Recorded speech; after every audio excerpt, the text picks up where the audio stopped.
സിനിമയിലെ ചില താരങ്ങളുടെ പേര് ശ്രദ്ധിച്ചിട്ടുണ്ടോ? ദിലീപ്, തമന്ന, സംവിധായകൻ ജോഷി, ഇവരുടെയൊക്കെ പേരിന്റെ സ്പെല്ലിങ്ങിൽ നമ്മൾ ശ്രദ്ധിക്കാത്ത ചില മാറ്റങ്ങളുണ്ട്. വെറും ഒരു അക്ഷരമല്ലേ എന്ന് നമുക്ക് തോന്നാം. പക്ഷേ അവർ വിശ്വസിക്കുന്നത് ഈ ഒരു അക്ഷരമാണ് തങ്ങളുടെ കരിയറിൽ മാറ്റങ്ങൾ വരുത്തുന്നത് എന്നാണ്. എന്താണ് ഈ കളി? ഇതാണ് ന്യൂമറോളജി. വെറും അക്ഷരം മാറ്റിയാൽ ഭാഗ്യം വരുമോ? ഇന്നത്തെ വീഡിയോയിൽ നമുക്ക് നോക്കാം. സത്യത്തിൽ എന്താണ് ന്യൂമറോളജി? നമുക്കൊന്ന് വേഗത്തിൽ നോക്കി വരാം. സംഖ്യകളും നമ്മുടെ ജീവിതത്തിലെ സംഭവങ്ങളും തമ്മിൽ ഒരു ഗൂഢമായ ബന്ധമുണ്ടെന്ന വിശ്വാസത്തെയാണ് ന്യൂമറോളജി അഥവാ സംഖ്യാശാസ്ത്രം എന്ന് വിളിക്കുന്നത്. ജ്യോതിഷം പോലെ തന്നെ വളരെ പുരാതനമായ ഒരു പഠന ശാഖയാണ്. ന്യൂമറോളജി പ്രകാരം ഇംഗ്ലീഷ് അക്ഷരമാലയിലെ ഓരോ അക്ഷരത്തിനും ഒരു പ്രത്യേക സംഖ്യാ മൂല്യം നൽകിയിട്ടുണ്ട്. എ എന്നാൽ 1, ബി എന്നാൽ 2 എന്നിങ്ങനെ. ഒരാളുടെ പേരിന്റെ അക്ഷരങ്ങൾ കൂട്ടുമ്പോൾ കിട്ടുന്ന തുക അയാളുടെ ഭാഗ്യസംഖ്യയായി കണക്കാക്കുന്നു. ഈ സംഖ്യ ആ വ്യക്തിയുടെ സ്വഭാവത്തെയും ഭാവിയെയും സ്വാധീനിക്കുമെന്ന് ന്യൂമറോളജിസ്റ്റുകൾ വിശ്വസിക്കുന്നു. സിനിമാ താരങ്ങൾ സ്പെല്ലിംഗ് മാറ്റുന്നത് തങ്ങളുടെ പേരിലെ ഇംഗ്ലീഷ് അക്ഷരങ്ങളുടെ സംഖ്യാമൂല്യങ്ങളുടെ ആകെ തുക തങ്ങൾക്ക് അനുകൂലമായ ഒരു സംഖ്യയിലേക്ക് എത്തിക്കാനാണ്. നമ്മൾ ആരാധിക്കുന്ന പല സിനിമാ താരങ്ങളുടെയും പേരുകൾ അവരുടെ പേര് ഉച്ചരിക്കുന്നത് പോലെയല്ല എഴുതപ്പെടുന്നത്. പേരിലെ അക്ഷരങ്ങളുടെ മാറ്റം എനിക്ക് ആദ്യമായി തോന്നിയത് മലയാളത്തിലെ സൂപ്പർ ഹിറ്റ് ഡയറക്ടർ ജോഷിയുടെ നാമത്തിലെ അധികമുള്ള വൈ കണ്ടപ്പോഴാണ്. 2005 വരെ ജോഷിയുടെ പേര് JOSHI എന്ന് വരെ മാത്രമേ ഉണ്ടായിരുന്നുള്ളൂ. എന്നാൽ ആദ്യമായി വൈ കൂടി ചേർത്ത നെയിം കാർഡ് ഞാൻ കാണുന്നത് നരൻ സിനിമയിൽ അദ്ദേഹത്തിന്റെ പേര് കാണിച്ചപ്പോഴാണ്. അന്ന് ഇത് എന്തിനാണെന്ന് എനിക്ക് മനസ്സിലായില്ല. ഇന്ന് പക്ഷേ കാര്യം മനസ്സിലായി.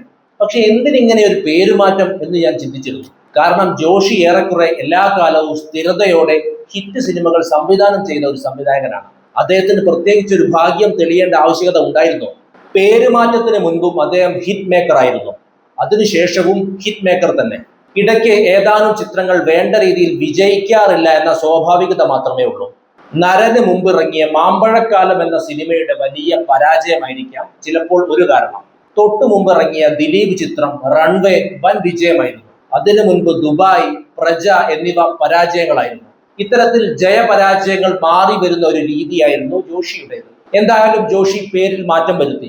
മാറ്റം വരുത്തിയ ശേഷം ആദ്യം വന്ന ചിത്രം നരൻ. അത് വൻ വിജയം തന്നെ നേടി. ആയതിനാൽ പേരുമാറ്റം കൊള്ളാമെന്ന് അദ്ദേഹത്തിന് തോന്നിക്കാണും. ഇത്തരത്തിൽ പേരിൽ ചെറിയ മാറ്റങ്ങൾ വരുത്തി ഭാഗ്യം പരീക്ഷിച്ച താരങ്ങൾ വേറെയുമുണ്ട്. പേരിലെ ചെറിയ മാറ്റം കൊണ്ട് ആർക്കെങ്കിലും അഭിവൃദ്ധി ഉണ്ടാകുമെന്ന് ഞാൻ വിശ്വസിക്കുന്നില്ല. എന്നിരുന്നാലും പേരിൽ നേരിയ മാറ്റം വരുത്തി ഭാഗ്യം കാത്തിരുന്നവരെ നമുക്ക് ഒരു കൗതുകത്തിന് ഒന്ന് പരിശോധിക്കാം. പേരിലെ മാറ്റം ജീവിതത്തിൽ എന്തെങ്കിലും മാറ്റം വരുത്തിയെന്ന് നിങ്ങൾ കണ്ടു തന്നെ വിലയിരുത്തൂ. ഇത്തരത്തിൽ പേരിൽ മാറ്റം വരുത്തിയ മറ്റൊരു സുപ്രധാന താരമാണ് ദിലീപ്. ദിലീപിന്റെ യഥാർത്ഥ നാമം ഗോപാലകൃഷ്ണൻ എന്നാണെന്ന് നമുക്ക് എല്ലാവർക്കും അറിയാം. അദ്ദേഹം സിനിമയിൽ വന്ന കാലം മുതൽക്കേ ദിലീപ് എന്ന് തന്നെയാണ് അറിയപ്പെട്ടിരുന്നത്.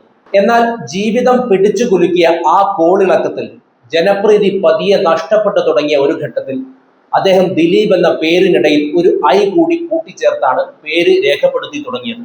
2021 കേശു ഈ വീടിന്റെ നാഥൻ എന്ന സിനിമയുടെ ടൈറ്റിലാണ് ഈ പുതിയ സ്പെല്ലിംഗ് പ്രത്യക്ഷപ്പെട്ടു തുടങ്ങിയത്. ഈ ചിത്രവും ഇതിനുശേഷം വന്ന ചിത്രങ്ങൾ ഒന്നും തന്നെയും ദിലീപിന് പക്ഷേ വിജയമാക്കാൻ സാധിച്ചില്ല. അതുപോലെ പഴയ ജനപ്രീതി തിരിച്ചെടുക്കാനും. ദിലീപിന് സമാധാനിക്കാവുന്ന ഒരു കാര്യം ദിലീപിന് അനുകൂലമായ കോടതി വിധി വന്നു എന്നതാണ്. തുടക്കകാലത്ത് ദിലീപിന്റെ പേരിന് DILIP എന്ന സ്പെല്ലിംഗ് ആയിരുന്നു. എന്നാൽ മീശമാധവൻ എന്ന ചിത്രത്തിന്റെ ടൈറ്റിൽ കാർഡിൽ ആദ്യമായി LIPക്ക് പകരം LEEP എന്നാക്കി മാറ്റി. ആ സിനിമ വലിയ വിജയമായി. തുടർന്നും വലിയ വിജയങ്ങൾ ദിലീപിനെ തേടിയെത്തിയതോടെ സ്പെല്ലിംഗ് മാറ്റത്തിൽ വലിയ ഭാഗ്യമുണ്ടെന്ന് അദ്ദേഹം വിശ്വസിച്ചു കാണണം. ശരിക്കും എന്തെങ്കിലും കാര്യമുണ്ടായോ? നിങ്ങൾ തന്നെ പറയൂ. പേരിലെ സ്പെല്ലിംഗ് മാറ്റിയ താരങ്ങൾ ഇനിയുമുണ്ട്. വിനയ് ഫോർട്ടും ഇത്തരത്തിൽ പേരിൽ ചില പരിഷ്കാരങ്ങൾ നടത്തിയിട്ടുണ്ട്. വിനയ് ഫോർട്ടിന്റെ പേരിന്റെ ഫോർട്ട് എന്ന ഭാഗത്ത് ഒരു ടി മാത്രമേ ആദ്യം ഉണ്ടായിരുന്നുള്ളൂ.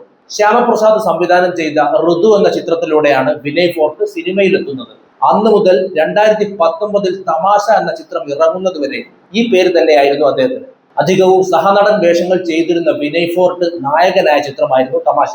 ഇത് സാമ്പത്തിക വിജയം നേടി ശ്രദ്ധിക്കപ്പെട്ട സിനിമയാണ്. ഈ ചിത്രത്തിന്റെ ടൈറ്റിൽ കാർഡിൽ വിനയ് ഫോർട്ടിന്റെ ഫോർട്ടിൽ ഒരു ടി കൂടി ആഡ് ചെയ്തു. സിനിമ വിജയമായതോടെ പേര് മാറ്റത്തിൽ ഉറച്ചു നിൽക്കാൻ വിനയ് ഫോർട്ടിന് തോന്നിക്കാണണം. ഇപ്പോഴും 2 ടിയുള്ള ഫോർട്ടാണ് അദ്ദേഹത്തിനുള്ളത്. മലയാള നടി ലെനയും ഇത്തരത്തിൽ സ്പെല്ലിംഗ് മാറ്റം പരീക്ഷിച്ച ഒരാളാണ്. ഒരു ഘട്ടത്തിൽ പേരിലെ N എന്ന അക്ഷരത്തിന്റെ കൂടെ ഒരു N കൂടി അധികം ചേർത്തിരുന്നു. വലിയ കാര്യമൊന്നുമില്ല എന്ന് തിരിച്ചറിഞ്ഞിട്ടോ എന്തോ വീണ്ടും ഒരു എൻ മാത്രമുള്ള ആ പഴയ നാമത്തിലേക്ക് തന്നെ തിരിച്ചു വന്നു. മലയാള സിനിമയിൽ ഒരു കാലത്ത് സജീവമായിരുന്ന നടി റോമ ഇത്തരത്തിലൊരു ചെറിയ പരീക്ഷണം 2019 നടത്തിയിരുന്നു. പേരിന്റെ അവസാന ഭാഗത്ത് ഒരു എച്ച് കൂടി അധികം കൂട്ടിച്ചേർത്തു. വ്യക്തി ജീവിതത്തിൽ എന്തെങ്കിലും അഭിവൃദ്ധി ലക്ഷ്യം വെച്ചിട്ടാവണം ഇത്. പുള്ളിക്കാരി സിനിമയിൽ പിന്നെ അങ്ങനെ ആക്റ്റീവായി കണ്ടിട്ടില്ല. നടി ലക്ഷ്മി റായി ഏതാനും വർഷങ്ങളായി റായ് ലക്ഷ്മി എന്നാണ് അറിയപ്പെടുന്നത്. പേരൊന്ന് മാറ്റി ക്രമീകരിച്ചു. ലേഡി സൂപ്പർ സ്റ്റാർ നയൻതാരയും ഇത്തരത്തിൽ പേരൊന്ന് മാറ്റി ക്രമീകരിച്ചിട്ടുണ്ട്. മലയാളത്തിൽ അഭിനയിച്ചു തുടങ്ങിയ കാലത്ത് നയൻതാര എന്ന് ഇടയിൽ സ്പേസ് ഇട്ടാണ് എഴുതിയിരുന്നത്. എന്നാൽ തമിഴിലേക്ക് ചേക്കേറുന്നതിന് മുൻപ് നയൻ, താര എന്നിവ ചേർത്തെഴുതി. തന്റെ കഴിവിനോടൊപ്പം നിശ്ചയദാർഢ്യവും കൂട്ടിച്ചേർത്ത് അവർ ഇന്ന് നമ്മൾ കാണുന്ന വലിയ താരമായി. ന്യൂമറോളജി അവിടെ വർക്ക് ചെയ്തു എന്ന് അവർ വിചാരിക്കുന്നുണ്ടെങ്കിൽ വിചാരിച്ചു കൊള്ളട്ടെ. ന്യൂമറോളജിയിലുള്ള വിശ്വാസം മൂലം പേരിൽ പരീക്ഷണം നടത്തിയ മറ്റൊരു താരം കൂടെയുണ്ട്. തെന്നിന്ത്യൻ താരസുന്ദരി തമന്ന. ആളിപ്പോൾ ഒരു പാൻ ഇന്ത്യൻ താരമാണ്. 2015 പേരിന്റെ അവസാന സ്പെല്ലിംഗ് ആയി ഒരു എച്ച് കൂടി കൂട്ടിച്ചേർത്താണ് എഴുതി തുടങ്ങിയത്. പേരിൽ മാറ്റം വരുത്തിയ ശേഷം ആദ്യം ഇറങ്ങിയ ചിത്രം ബാഹുബലിയായിരുന്നു. ന്യൂമറോളജി വർക്കായി എന്ന് തോന്നാൻ മറ്റൊരു കാരണവും ആവശ്യമില്ല. അത്രയ്ക്ക് വലിയ വിജയമായിരുന്നല്ലോ ബാഹുബലി. ഇനി ബോളിവുഡിൽ നിന്ന് ഒരു ഉദാഹരണം എടുത്താൽ സൂപ്പർ താരം അജയ് ദേവ്ഗണും ഇത്തരം ഭാഗ്യ പരീക്ഷണത്തിൽ വിശ്വസിച്ചിരുന്ന ഒരാളാണ്. 2009 തന്റെ കുടുംബ പേരായ ദേവ്ഗണിൽ നിന്ന് എ എടുത്തു മാറ്റി DEVGN എന്ന് ചുരുക്കി ഓൾ ദ ബെസ്റ്റ് എന്ന സിനിമ മുതലാണ് ഈ പേരുമാറ്റം. പേരുമാറ്റം കൊണ്ട് ആ സിനിമ വലിയ വിജയമൊന്നും നേടിക്കൊടുത്തിരുന്നില്ല. സിനിമ ഒരു ആവറേജ് വിജയമായിരുന്നു. എന്നാൽ തുടർന്നുള്ള വർഷങ്ങളിൽ വന്ന സിംഗം എന്ന സിനിമ സീരീസുകൾ അദ്ദേഹത്തെ ഒരു മാസ് സൂപ്പർ സ്റ്റാർ എന്ന പദവിയിലേക്ക് ഉയർത്തി. സിനിമയിലെ ഈ പേരുമാറ്റങ്ങളെല്ലാം പരിശോധിക്കുമ്പോൾ ഒരു കാര്യം വ്യക്തമാണ്. ഭാഗ്യം എന്നത് അക്ഷരങ്ങളിലോ അക്കങ്ങളിലോ ആണെന്ന് വിശ്വസിക്കുന്ന വലിയൊരു വിഭാഗം സിനിമാ ലോകത്തുണ്ട്. എന്നാൽ ശാസ്ത്രീയമായി നോക്കിയാൽ പേരിന്റെ സ്പെല്ലിങ്ങിൽ വരുത്തുന്ന മാറ്റം ഒരാളുടെ കരിയറിൽ വിജയം കൊണ്ടുവരുമെന്നതിന് യാതൊരു തെളിവുകളുമില്ല. യഥാർത്ഥത്തിൽ ഇവിടെ സംഭവിക്കുന്നത് ഒരു പ്ലാസിബോ എഫക്റ്റ് ആണ്. അതായത് നമ്മൾ ഒരു മരുന്ന് വിശ്വസിച്ച് കഴിക്കുമ്പോൾ മരുന്ന് പണിയെടുക്കാതെ തന്നെ നമുക്ക് ഒരു പ്രത്യേക ആശ്വാസം തോന്നുന്ന പരിപാടിയാണിത്. പേരുമാറ്റത്തിലൂടെ ലഭിക്കുന്ന മാനസികമായ ഒരു ആത്മവിശ്വാസം ആ വ്യക്തിയെ കൂടുതൽ കഠിനാധ്വാനം ചെയ്യാൻ പ്രേരിപ്പിച്ചേക്കാം. പക്ഷേ സിനിമയുടെ വിജയ പരാജയങ്ങൾ തീരുമാനിക്കുന്നത് ആത്യന്തികമായി മികച്ച തിരക്കഥയും അഭിനേതാക്കളുടെ പ്രകടനവും സാങ്കേതിക തികവുമാണ്. അജയ് ദേവ്ഗൺ സിംഗമായതും വിനയ് ഫോർട്ട് തമാശയിലൂടെ കയ്യടി നേടിയതും അവരുടെ കഴിവും കഠിനാധ്വാനവും കൊണ്ട് തന്നെയാണ്. അല്ലാതെ പേരിനൊപ്പം ചേർത്ത ഒന്നോ രണ്ടോ അക്ഷരങ്ങൾ കൊണ്ടല്ല.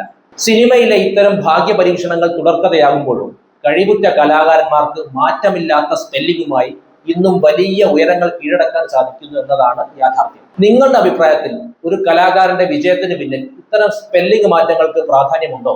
അഭിപ്രായങ്ങൾ തീർച്ചയായും കമന്റ് ചെയ്യൂ. നമുക്ക് മറ്റൊരു വിഷയവുമായി വീണ്ടും കാണാം. നന്ദി.